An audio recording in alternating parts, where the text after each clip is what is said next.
A reading from the Holy Gospel according to St. Luke, chapter 19, verses from 1 to 10. At that time, Jesus entered Jericho and was passing through. And behold, there was a man named Zaccaeus. He was a chief tax collector and was rich, and he was seeking to see who Jesus was.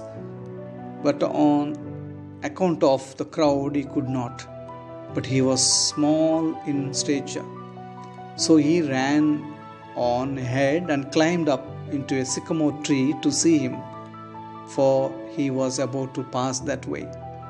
And when Jesus came to the place, he looked up and said to him, "Zacchaeus, hurry and come down, for I must stay at your house today." My friends, today's Gospel narrates Zacchaeus' encounter with Jesus. Zacchaeus' short stature prevented him from seeing Jesus, who was surrounded by a crowd. The attempt Zacchaeus made to meet Jesus is something to be emulated. Though a senior tax collector, he humbled himself to run and climb a tree before a huge crowd.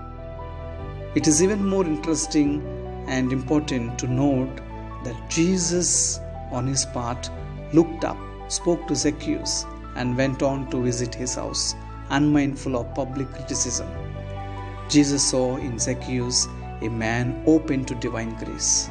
Zacchaeus, perhaps for the first time, experienced what it meant to be loved unconditionally.